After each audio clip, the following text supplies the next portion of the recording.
a month ago, at the end of April, I had my second annual plant sale and things went great. So today I have a few notes here. I want to share with you the process, the marketing, a lot of things behind the scenes, the plants, some things that I did different this year, some things that I did not do, some things that I added. And overall, if you're thinking about doing your own seedling sale, hopefully this video is helpful for you. Last year, it was my first year doing a seedling sale and I had no clue what I was doing. I had really no idea if my plants were going to sell. I did a lot of research before that to prepare for things to do with marketing, things to do with plans, things to do the date of the sale. And I did a video on all of that. So if you have not watched that, if this is the first time that you end up in this channel, I am going to link that video below so that you can kind of have an idea of how things went for me. But needless to say, this year, the seedling sale, the plant sale was amazing.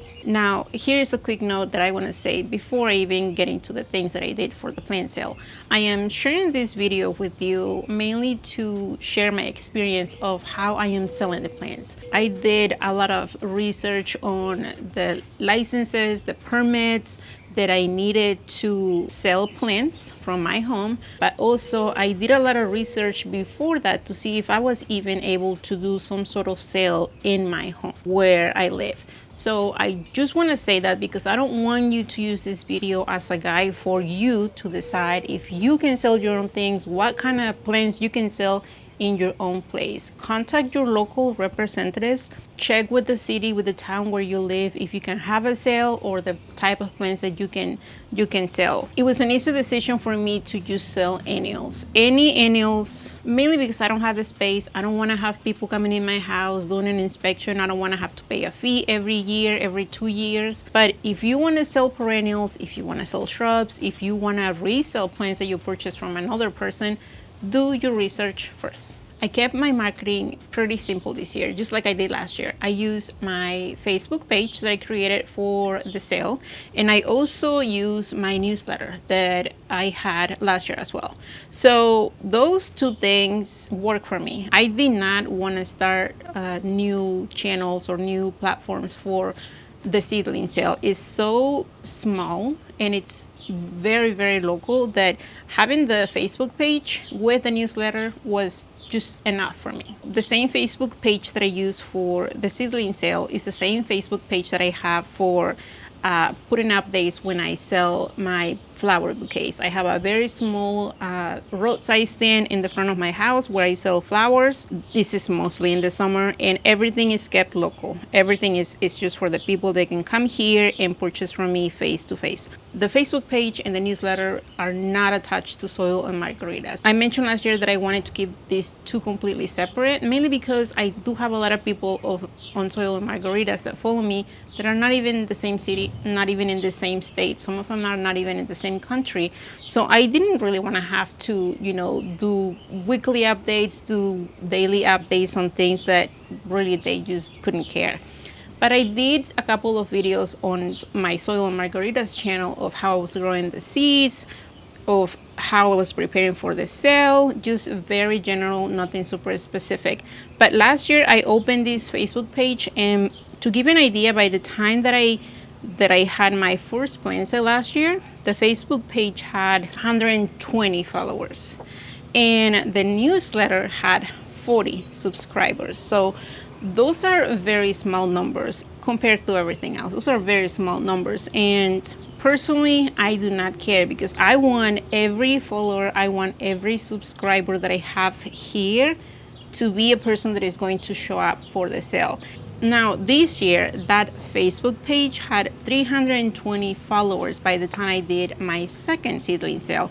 And the newsletter reached 118 subscribers. So very, very great numbers in my opinion. But then again, as long as majority of those people that are following me on those two channels will show up the day of the sale, that's plenty, guys. That's plenty. Now, this year, I started posting on that Facebook page early in the year. In February, I made a couple of posts But in March, I was constantly there posting things about the sale, about how the seedlings were growing, about the types of plants that I was going to have for the sale. I will do a little bit of a highlight of, look at this loofah, it's going to be available the day of the sale.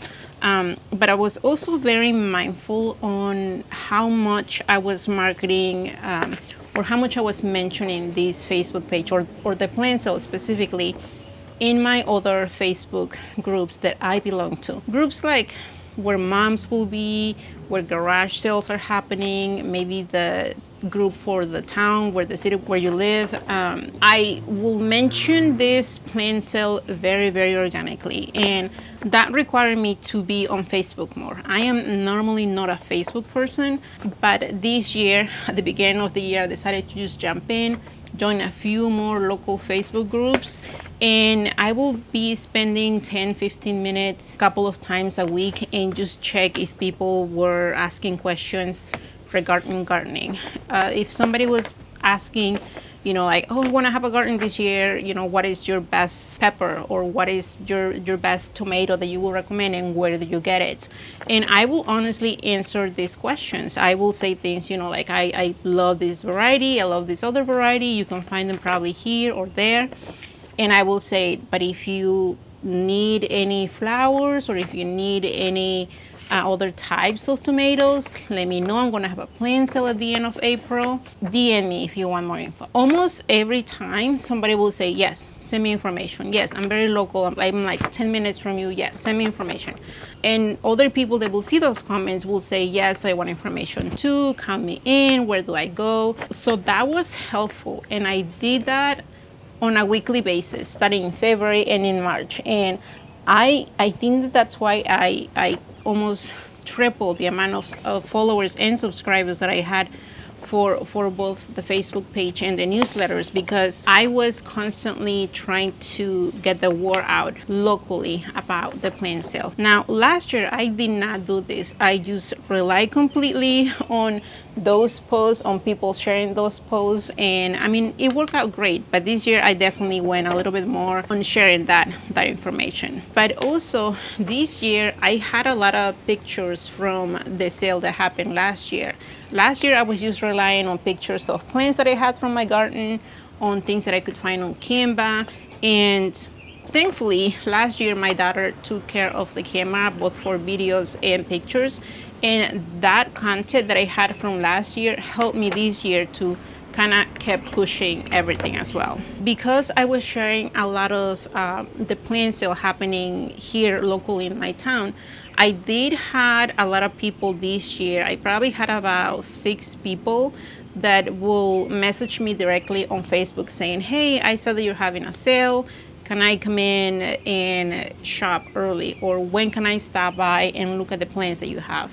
And thankfully, that was great that there was that interest of people wanting to come in and purchase plants from me, and ultimately that's the goal, right? But unfortunately, I was not really set up for people just dropping in and buying plants from me at any time. I don't have a greenhouse. The plants that I have are growing in my upstairs. I didn't really had the plants fully ready until about a week before the sale. So I did not have a permanent setup for these plants where people could just walk in, shop, and leave. So I had to say no, because it would have just been too much for me to handle, to organize, to keep track of. And also, I don't think that it would have been fair for people that, let's say, they're waiting to purchase loofahs from me, and they wait until the date of the sale, and they show up and I don't have any loofahs because I sold them 3 days ago to somebody who just stopped on a Wednesday morning. That could be something that maybe is good for you. That could be something that if you're set up for that, if you have your plants in your backyard or in your greenhouse, it could be something that maybe it works really, really great for you. For me, this is definitely not the case. And many times I just have to say, I'm sorry, I am not set up to do that at this time. You're just gonna have to wait until the date of the sale. And that worked out great for me. Another thing that I did is slightly different this year was that all of the printouts, all of the flyers, the the information for the fees, the little notes that I wanted to make for these and for here and there for the sale. I did all of that through FedEx, and that worked out really great because last year I had to buy the boards, buy the markers. It, it was just too much work on my side. So I just did everything online. I used Canva for all of my graphics. I tried to keep a color through all of this so everything will sort of look somewhat nicer. And I pick up everything at my local FedEx, and that worked out really, really great. Now, last year I had a nice treat for 3 of my newsletter subscribers. And what I did was that I told my subscribers the date of the sale. The first 3 people that showed up and tell me this phrase, which I think last year was, I am the biggest fan of loofah, which I am not, and that's why it was funny to me, they will get a special gift. And last year I gave a tuber and a few packets of seeds, and that was really great. I think that was awesome. So this year I did a repeat of that. I did the same thing. The night before the plant sale, I sent an email with that information of how they were going to get those 3 gifts for 3 different people. Those 3 gifts were not going to be for the first 3 people, were not going to be for the first 3 customers. They were going to be for the first 3 people that came to me and told me, I believe the phrase this year was, I brought the sunshine. And unfortunately, I had one lady that sort of, I think maybe she got upset with me because she thought that everybody who came and told me that was going to get a gift. I have to make sure that she understood, I'm sorry, it was just for the first 3 people, not everybody who came and told me that. And I think that she was just confused and was upset that she was hoping to get a gift. And I mean, I had 118 subscribers. If everybody came and told me that, that would have been 118 gifts. So just making sure that you're clear on that, which I went back to my email and it was very clear that I said that. And the reason why I like to do like what I think this works for me is because people are not going to know what they're going to get. And it doesn't have to be something like super expensive. It could be some packets of seeds. It could be a dahlia tuber. I think next year maybe I'll do a potted dahlia. I think that would be nice. But this year, what they got was seeds from my garden that I saved from my garden last year. But also, I contacted HostLink and I said, "Would you guys be willing to send 3 of the pink pruners, which are my favorite to have in my garden?" And they were gracious enough to send 3 of those to me, and that's what my people got. That's what the 3 newsletter subscribers got. And that was amazing. I did contact Bootstrap as well because I was thinking to get like one single tray. And they did agree to send some, but unfortunately, I waited just too long. I think it was like a couple of days before the sale when I did this, and it wasn't going to work out by the time that the items arrive. So maybe next year, if you're watching this and you're coming to the sale next year, maybe, we'll see. Last year, what I did before the sale and after the sale was keeping track of how many plants I had of one variety. If I had 20 Verbena bonaerenses before the sale, after the sale, I went back in, I went and checked how many Verbena bonaerenses I had left. And based on that data that I have from last year, I made decisions this year to whether or not I was going to bring or I was going to resell that plant again. And that helped me because I like to see, if I'm selling enough Coleus, if I'm selling enough Cosmos, so that if maybe I need to add a few more the following year, I can do that. But keeping track of the plants that you sold one year and how many you sold of that variety is helpful, at least in my opinion, because it helps you make decisions for the following year. So this year, I definitely did a repeat of what really sold well last year. I deleted a few things that I didn't think they were going to sell well, but also I added a bunch of new stuff. You may have everything written down on paper of how many plants you're wanting to sell. You may have a list of varieties of things that you're hoping that they sell well. But at the end of the day, you have to be prepared for things not to do well. And that was the case for me for my Verbena bonariensis and my Coleus. Last year, I sold out of Verbena bonariensis and Coleus, and of course, this year I was going to do them again. My Coleus struggle. They not only did not germinate really well, but they also took their sweet time growing indoors. Now, I know that Coleus is slow. I have grown Coleus for many years inside my grow room. So I am not new to growing Coleus, but this year they definitely took their sweet time. And I don't know, it's just one of those things. I did the same thing that I do every year for Coleus, and this year I just did not get the results. So they were tiny. My Verbena bonariensis, the seeds were purchased from a different brand, and I had horrible germination.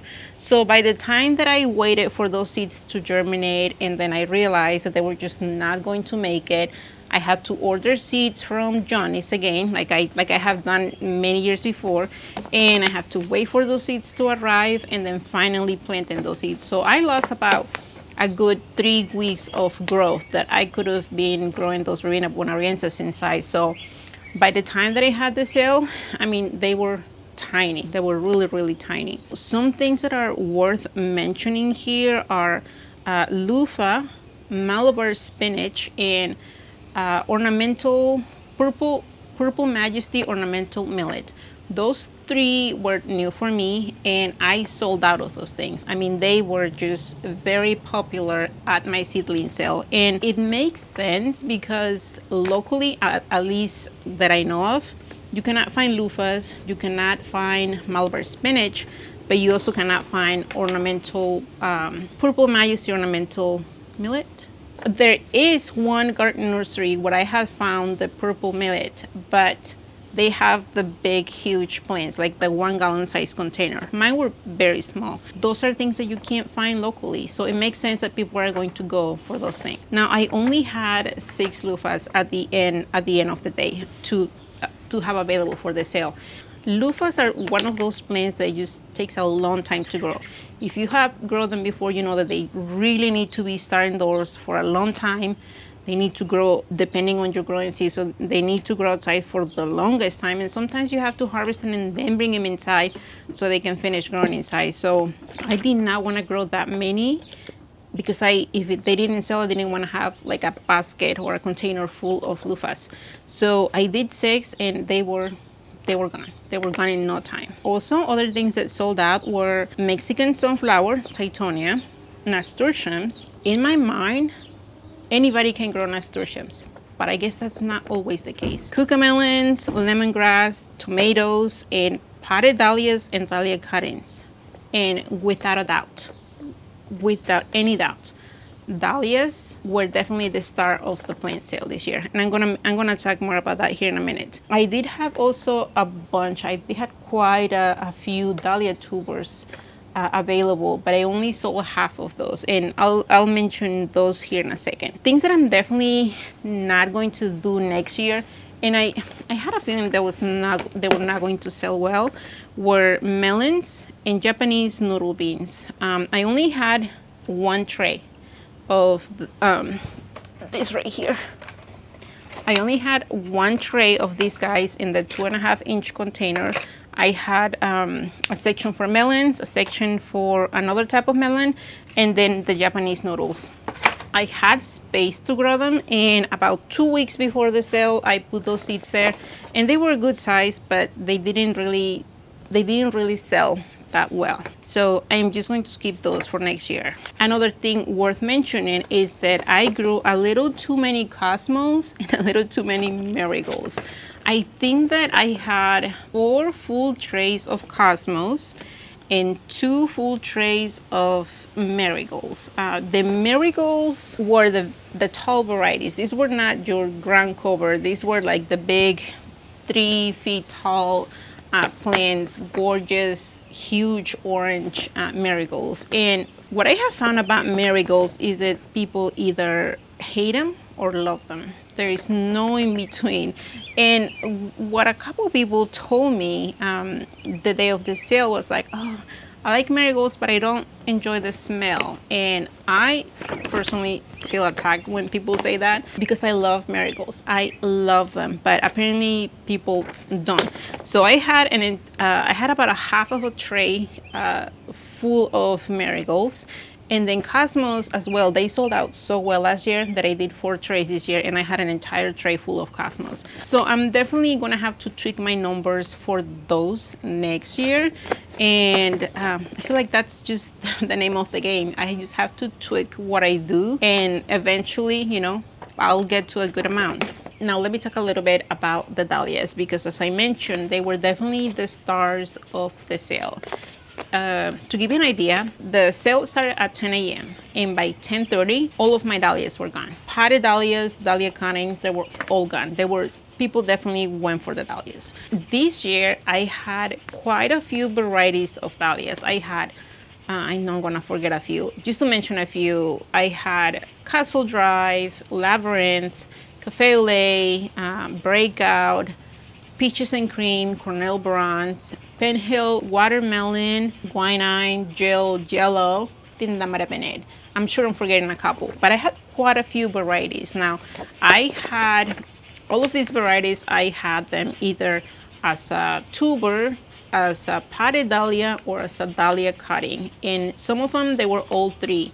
Some of these varieties, I only had them available as tubers. Some others, I only had them available as potted dahlias. And cuttings were not originally part of the plan, but they just happened because I had such a great success with taking cuttings at the beginning of the year that by the time that the sale came, I had plenty of cuttings. And they were, I mean, they were huge cuttings. They were not your little, you know, 2 sets of leaves cuttings. They were like big.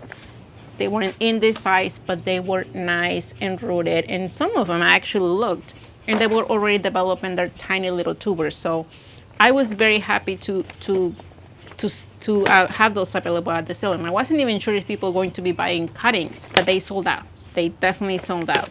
Last year, I did offer potted dahlias and dahlia tubers, and all of my dahlias as plants sold out, and I had quite a few tubers left, but I only had 1 variety. I'm mentioning this because I think that next year I am going to concentrate a little bit more on dahlias. If, and that's a big if my dahlia tubers winter well, if they all make it, then that's going to be the case.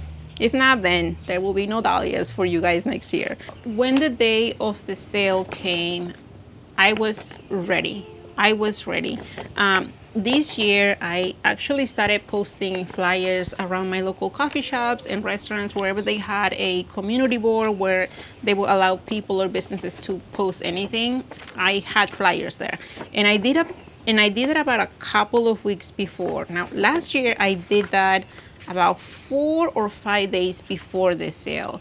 But this year I just went 2 weeks before, posting the date that I was going to have the sale, and I figured if it got rescheduled because of weather, I was just going to update it both on the Facebook page and on the newsletter. So I'm a friend.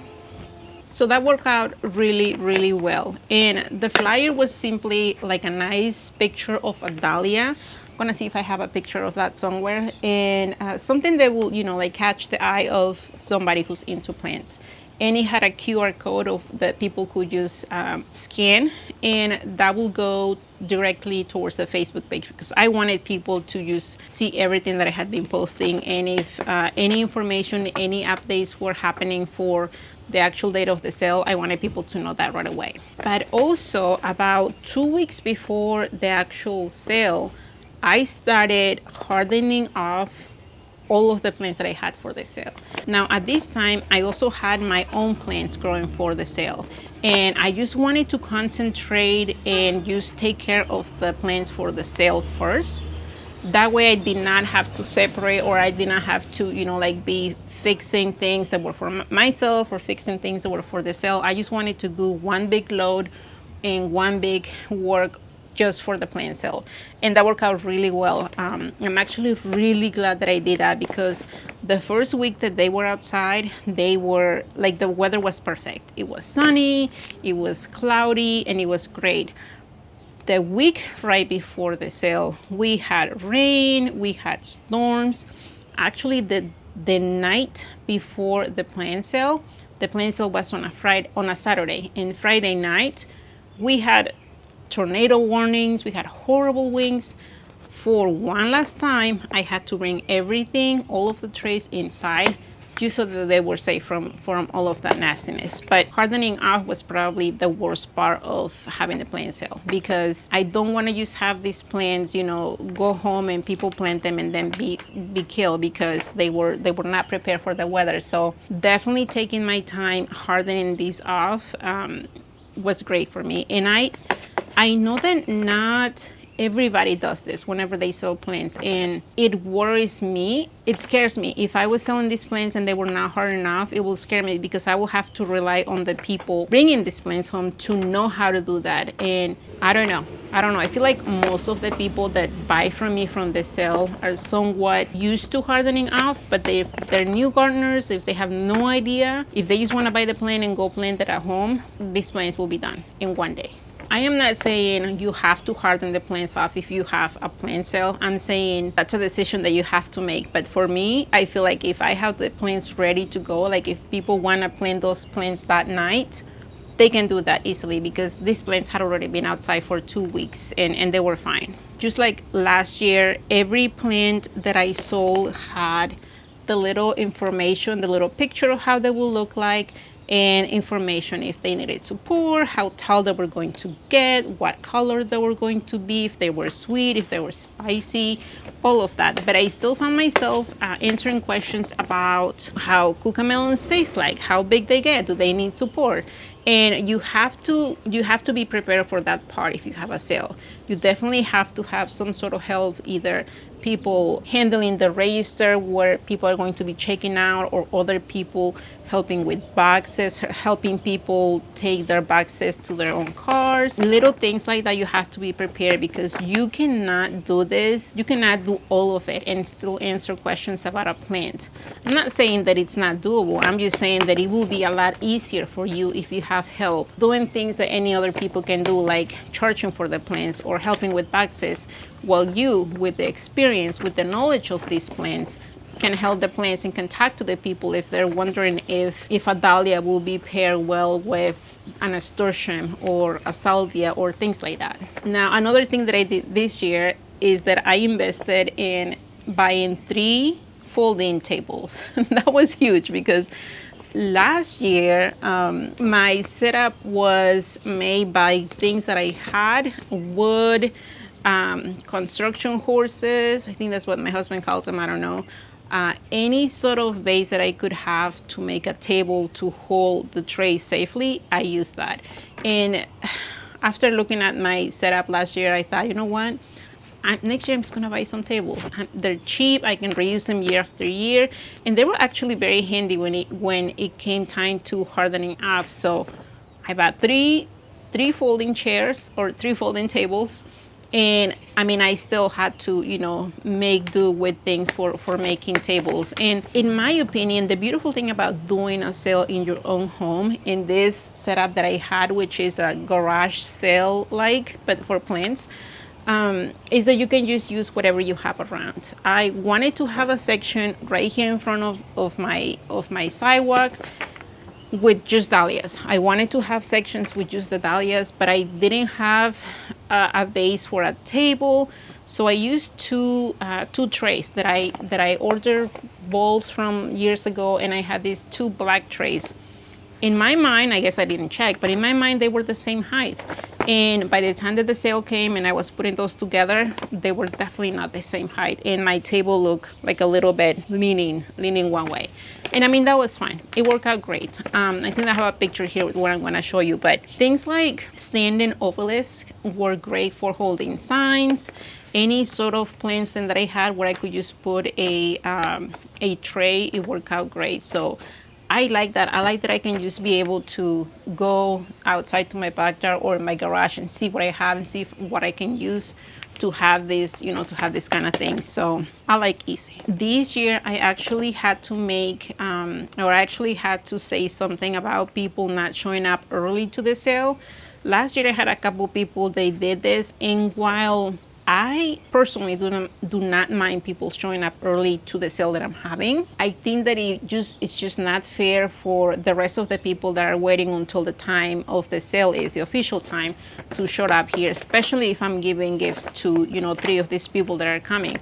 So this year it was definitely easy for me to say here and there through the newsletter, through the Facebook page, no early birds. Please wait until the time starts for showing up at the thing, and that worked out great. I mean, I think it was 9:59 really when people showed up, and everybody just came, and it worked out great. I love that everybody came prepared with baskets, with boxes, with laundry baskets. I mentioned that my inserts and my trays were not going to be up for sale, so you needed to bring your own way to carrying these plants home. And I mean, people were prepared, and I think that's the beauty of having a newsletter and a Facebook page, because you can easily just pass that information to people. And it's just not, I didn't just mention this once in a post or once on an email about being prepared for this. I mention this constantly because I find that if I post on my Facebook page once about the information of the sale, about where people can park, about no early birds, about bring your own baskets, about what kind of payments I take. If I mention it once on a Facebook post, people may not see that post, or people may miss it, or people might start reading and just not keep on reading. But if I mention it constantly on every post that I make, if I mention it on every email that I send, people are going to pick it up and they're just going to be prepared. So just because you mention it once somewhere on the platform, on the social media platform that you use, does not mean that people are going to see it. I find that people do not read as they used to.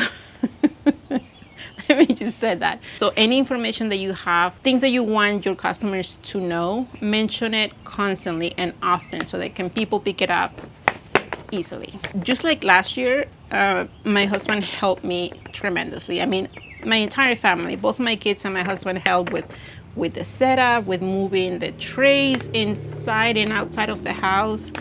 They were super helpful. And my husband was in charge again of the register this year. Because people came almost all at once the moment that the sale started, that also meant that people were in line at checkout at the same time. And it was a little bit of a chaotic few minutes there, because at some point I looked towards the register, towards my husband, and there were like at least 10 people in line, and I was like, my gosh, I have to jump in and help. And I helped with a few customers, but maybe next year, maybe I will have somebody else there helping to make this faster and quicker. I mean, personally, if I go to one of these sales, if I go to a garage sale and it's really busy because, things are selling, I don't mind staying in line, but that may not be the same feeling that everybody has. So it's just something to mention. Pricing is probably something that I get asked a lot about when it comes to selling plants from home. And I wish that I had a formula that I could give people and saying, use this and you're good to go. But I don't believe that it works like that. If you have advice, if you come from a place where you have done this many years, or you work with a company, or you can give us some advice, please do in the comments. From my research that I have done when it comes to this on pricing the things that you sell, whether it's a plant, whether it's a piece of bread, or whether it's a piece of art that you make, I find that people take these things into consideration. Your supplies, the things that you are putting in, like in my case with the soil, the containers, the light that I use upstairs, the seeds that I purchase, all of that. So the supplies that you need. I also need to take into consideration the type of things that I'm selling. I definitely cannot compete with my local hardware stores. I cannot compete with my local garden centers. I am not trying to do that. But what I am doing is that I am providing a plant that people cannot find locally, already as a plant. These things are not easily found around me. So yes, I want to make a profit. I want to cover my supplies, and I want to make a profit. But also I want to be happy with, with what people are taking home, and I want to be happy with the amount of money that I keep at the end of the day. Am I covering my supplies and making profit? Absolutely. Am I happy with what I have at the end of the day? Of course. Am I covering my time? That's probably a big fat no. And the thing is that the way that I see this, it brings me joy, you guys, to grow the plants. The simple fact of growing something from seed, I mean, these are not mine, some from the garden nursery, but the simple fact that I can sell something, or I can grow something from seed and take it to this, that's joy right there. I am not looking at this, and I could be completely wrong on this. I'm sorry if I offend some of you, but I am not looking this as something that I can make profit of. Okay, yes, I am selling it at the end of the day, but whether this plant sells or it doesn't sell, it brings me the equal amount of joy to grow it from seed. And this may not make sense. Oh, it smells so good. This may not make sense for a lot of you. If you are wanting to grow plants to have an extra amount of cash for maybe buying compost and some flowers or some trellises, or you want to get some new raised beds, I think this is doable. But if you want to get rich by selling plants, I am definitely not the best person to follow for that. I'm already growing things from seed indoors. I'm already growing a bunch of plants inside. I am growing, let's just say, 10 tomatoes for myself. I can easily grow an extra 20 to sell at the plant sale. That doesn't take too much from me because I'm already upstairs. I'm already doing that, and I already have the place for that. So when it comes to pricing, those are the things that I look at, but I hope that makes sense. So last year for my first seedling sale, I had some amazing people that brought me some gifts. And please don't think that I'm saying this because I want you guys to bring me gifts next year. I'm definitely not saying that, but I just want to say that you guys, that brought me gifts last year, that was such a sweet thing that you did, and I'm so thankful for you. This year I also had a few people that brought me some gifts, and I want to show those to you. One is my sweet friend. She's local. She actually lives really close to me. We found out. She brought me gifts, and she told me it's for your margaritas. I mean, I figured there was going to be like a mix of margaritas inside, but I guess it would have, I mean, I don't know. But it was a glass, and I'm so thankful for that. She just knows me very well. Another very, very talented gardener got me these delicious chocolate covered strawberries.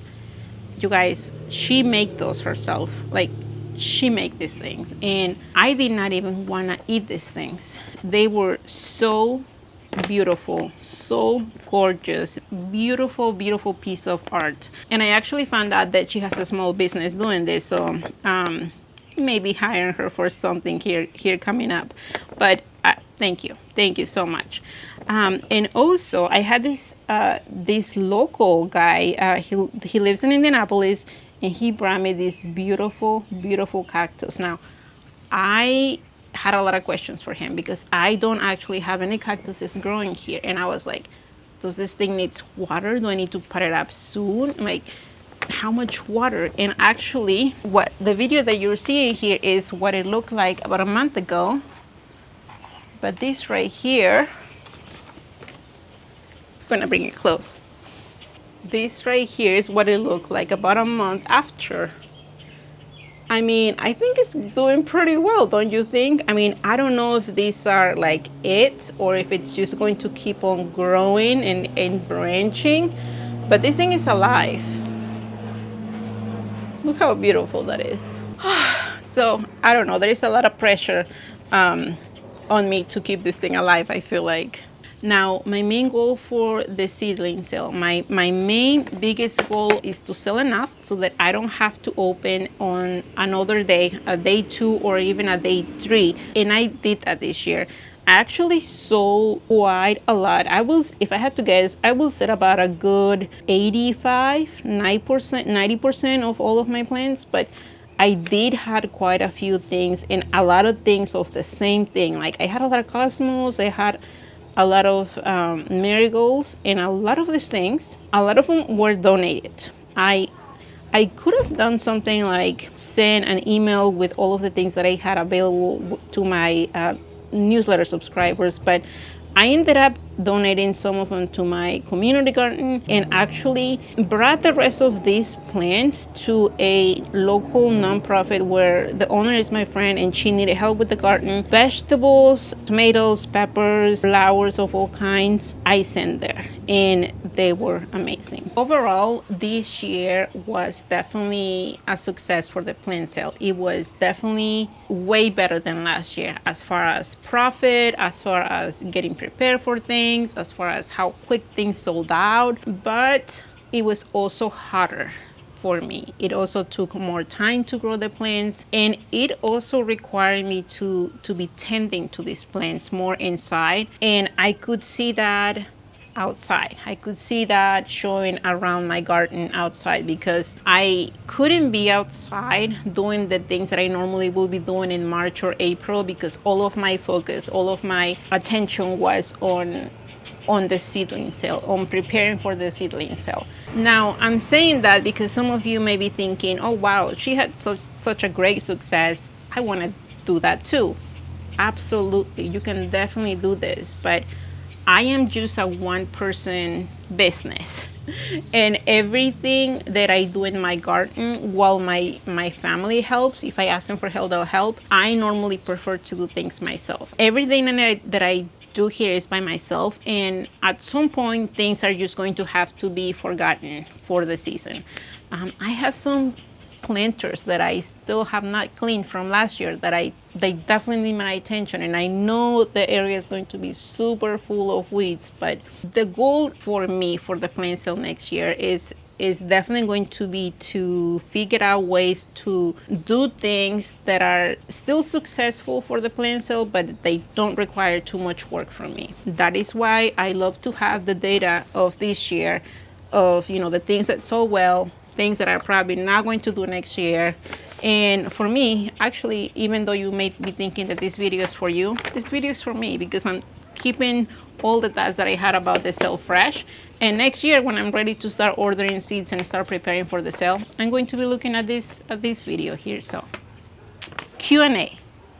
I did a quick let me know if you have any questions type of thing on my Facebook group on Facebook. Oh, by the way, I do have a Facebook group for people who start from seed. I'm going to leave the information here somewhere. If you want to join, just answer the 3 questions and then I'll add you to that group. But on that group, I mentioned something like I'm going to be making a video about the sale. If you have any questions regarding selling plants from home, let me know. And I had a few people. Kelly wants to know, I would love to hear how you decide what to grow and what quantities to grow. I like to think backwards, if that makes any sense. I like to see what is the space that I have indoors in my grow room, or if you have a greenhouse, or if you have an outdoor place, or if you're growing in your basement, how many trays? I'm looking at it as trays. How many trays can you fit in your space that you can use for the sale? And let's just say that you have a space for 10 trays.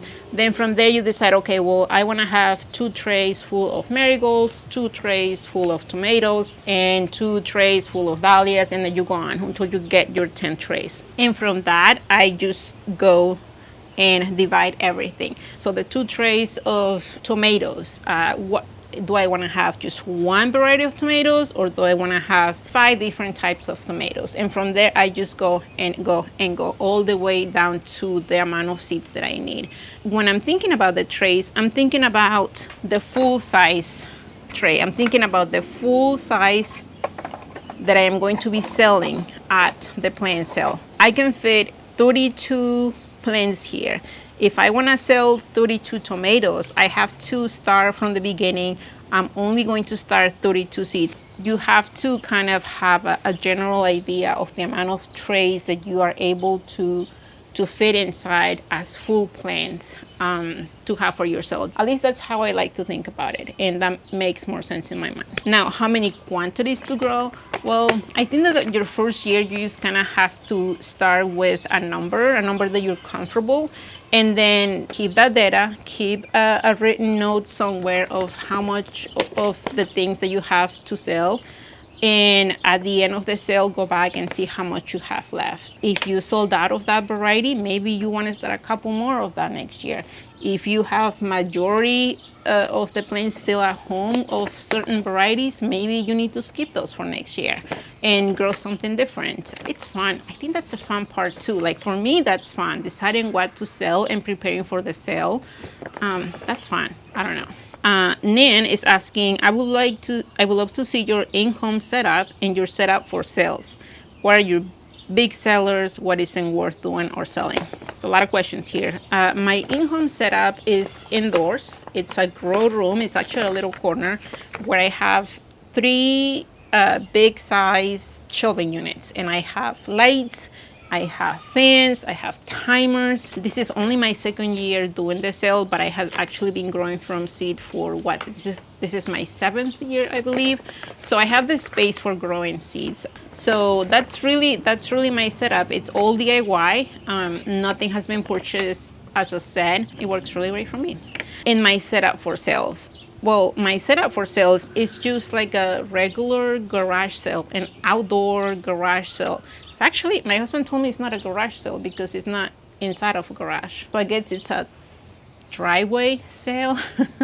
So I have a bunch of tables. It's just like a garage sale setup where people come in and buy plants. That's as simple as I can put it. What are your big sellers? Well, for me, definitely dahlias. And secondly, I will say tomatoes. I mean, I have a lot of big sellers because 1, I don't have big quantities of one. And 2, they're all unique. Like people are coming for loofahs, people are coming for grasses or Malabar spinach, and they're not going to find that anywhere else. What isn't worth doing or selling? This year, I do have a lot of things that didn't sell, like the melons, the noodle beans that were already there. Those did not sell well, so those are not going to be worth selling for me. But I won't have enough data to answer what isn't worth selling until I have at least a few years of documenting, of doing this, to know exactly what isn't worth selling. And all of this that I'm telling you, all of the good sellers and what's worth selling and what isn't, this is very specific also to my location. Just because I don't sell a lot of melons or noodle beans here, that doesn't mean that you are not going to be, or you're going to be having the same experience. It might be that people in your area want more of that. It may be that people in your area want more of the tomatoes and less of the dahlias. I will say try as many things as you're able and see what works for your location. Brooke has quite a long message here, but she's basically saying that this is going to be her first time. She's struggling with pricing, with competing with the stores, but also she says, I'm going to have a soft sale for my first one, so there are no expectations and I can just see how well it's received and what seems to move. Well, this is very much the case for me. Last year I tried a bunch of things and I took note of what it worked, and I am doing the same thing this year. And next year I'm going to be doing the same thing. I'm probably going to be adding some things and see how well they do, and from there I'll just make decisions for the following year. And I think that's just the name of the game, you guys. You just start somewhere. Just do the sale and see what works for you. Jessica says, pricing, how to know what will sell, easy marketing to get the word out. Most of us don't have the followers that you do, and that is a great point. Right now on Instagram, I have about 82,000 followers, I think. By the way, I have been stuck on Instagram on that number for like the longest time. Is it getting dark?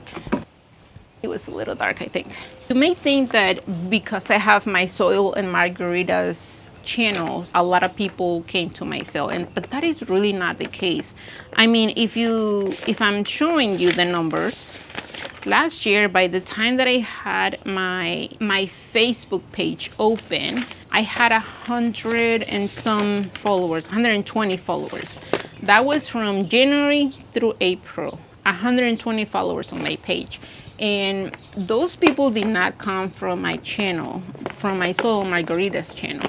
Those people came mainly from all of my Facebook friends that share my posts on their own personal accounts. Last year, I relied heavily on my people, my friends on Facebook. I was that Facebook friend that I will post something about the sale that I was having, and I will be asking people, messaging people directly and saying, hey, can you share this on, with your friends or in a group or with whoever? And I think that by doing that, I gain a few people, but also don't be afraid to just post flyers anywhere that they let you locally. Make your flyers eye-catching so that, like, if I'm outside and I see a poster with flowers or plants, I want to know because I want to see what they're selling. You just have to put in the work. You just have to be able to be on your socials, on your personal socials, on a weekly, on a daily basis, just posting and posting and posting and asking people to reshare your stuff if you're using Facebook. I did not want to use Instagram. I did not want to open a YouTube channel just for the sale. It doesn't make sense for me. But Facebook makes sense because you can easily share, you can easily join a group, you can easily join a page or follow a page, but also a newsletter. You guys, like, if you follow a page and they post things on a weekly basis about a sale that they're having, you're more than likely gonna miss it. But an email that they send you, it's better received, it's easily received. And to me, that just makes sense. Yes, I have a lot of followers on Soil Margaritas. If I have to put a number of how many of the people that are coming or that came to the sale because of Soil Margaritas, I will say maybe 10, 15 people. And I had a lot of people. Coming this year to the sale. Melanie's asking, in my area, I see tomatoes priced anywhere from $1 to $5 each. Also, should you advertise if they're organic? Do you grow specialty plants? I do not advertise that my plants are organic because while I do not spray with pesticides, while I do not do anything that more than likely the big stores are doing for their plants, I cannot say that everything that I use is organic. The soil that I use may use materials that maybe they're not organic. So in order for me to say that it's organic, I will have to be certified. I'm not dealing with that mess. But what I'm happy to say when I am pushing these plants, when I am, showing the plants that I'm going to be selling at the sale, is these plants were grown at home. I am not a big farm. I am not a big company. I know that these plants do not have any chemicals in it. I know that these plants were not given any, any preservatives to grow 3 times bigger their size.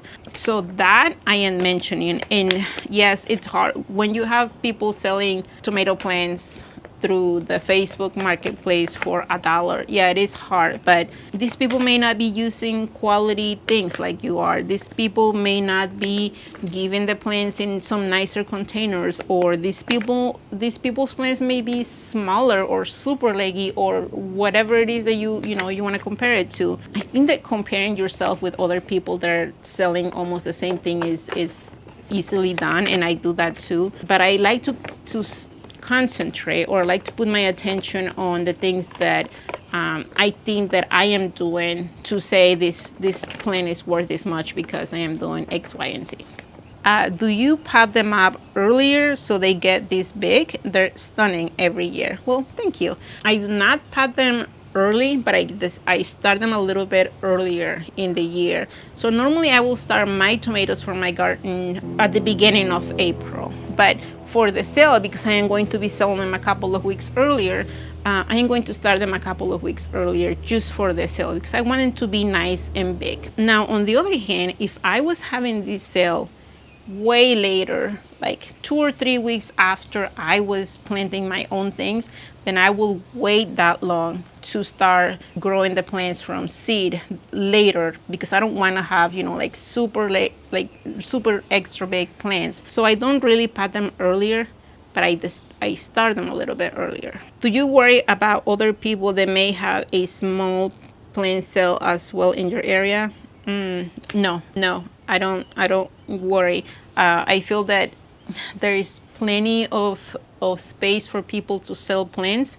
I haven't checked, I haven't gone to people's sales, but I have seen what other people are selling. And I know that people are not selling, mahogany splendor hibiscus, or people are not selling Malabar spinach. So I don't worry. Are you going to continue? Are you going to continue? Your seedlings look great. Yes, I am very much going to continue for next year, and it's exciting. Just planning what to do better next year to make sense for me to what I'm doing here. It's exciting. So absolutely. So that was it. That was the last question of the Q&A. This video is probably super long. If you made it all the way here, I thank you for keeping up with me. I hope that if you are planning to have a plant sale next year, or if you're in the middle of it and you're wondering about certain things, I hope that maybe I gave you some good advice on some things to do. This is enjoyable for me. I don't know, growing things from seed is already so joyful for me. It brings me so much joy. It brings me so much peace that, yes, doing the sale is hard. It takes time. It takes a little bit of organization and lots of planning. But if you enjoy growing from seed and you maybe wish that there were certain things that you could find locally, maybe you need to be that person. Maybe you need to be the person that is growing that type of flower or that type of vegetable for having a sale. And it doesn't have to be big. I mean, if you're able to sell from your home, like a garage sale, do it, but for plants. That is it for this video, you guys. I hope that it was helpful. I hope that you enjoy it. Let me know in the comments what you think, and if you have any questions, let me know as well. Thank you for being here, and I will see you the next time. Oh, my little cactus, my little nopal.